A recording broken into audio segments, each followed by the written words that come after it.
സ്കൂളിൽ ഒന്നിച്ചു പഠിച്ചവർ വർഷങ്ങൾക്ക് ശേഷം വാട്സ്ആപ്പ് ഗ്രൂപ്പിലൂടെ വീണ്ടും ഒന്നായി. ആദ്യം പരിചയം പുതുക്കി. ജീവിതം എവിടെ വരെ എത്തിയെന്ന് പറഞ്ഞു. കുറച്ചു ദിവസത്തേക്ക് ഓർമ്മകൾ പൂത്തുലഞ്ഞു. ഗൃഹാതുര സ്മരണകൾ അണപൊട്ടി ഒഴുകി. പഠിച്ച സ്കൂളിൽ പഴയ ചങ്കുകൾ ഒത്തുകൂടുന്നിടം വരെ എത്തി കാര്യങ്ങൾ. എല്ലാ വർഷവും കൂടണമെന്ന് തീരുമാനിച്ചു പിരിഞ്ഞു. ക്രമേണ വാട്സ്ആപ്പ് ഗ്രൂപ്പിൽ വിഷയദാരിദ്ര്യം തുടങ്ങി. രക്ഷാപ്രവർത്തകരായി എത്തിയ ചിലർ മതകാര്യങ്ങളും രാഷ്ട്രീയവുമൊക്കെ പോസ്റ്റ് ചെയ്തു തുടങ്ങി. ഈ പോസ്റ്റുകളെ അനുകൂലിച്ചും എതിർത്തും അഭിപ്രായങ്ങൾ ഉണ്ടായി. അഭിപ്രായങ്ങൾ വളർന്ന് തർക്കങ്ങൾ പോർവിളികളുമാകാൻ അധിക സമയം വേണ്ടി വന്നില്ല. ചിലർക്ക് പൊരുതി ജയിച്ചതിന്റെ സന്തോഷം, മറ്റു ചിലർക്ക് തോറ്റതിന്റെ നിരാശ. ഒരുപാട് പേർ എക്സിറ്റ് അടിച്ചു.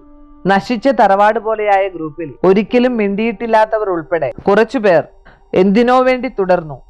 ഇതൊന്നും അവരുടെ രാഷ്ട്രീയ നേതാക്കളോ മത നേതാക്കളോ അറിഞ്ഞില്ല. പോരിൽ വിജയിച്ചവരെ ആരും ആദരിച്ചുമില്ല.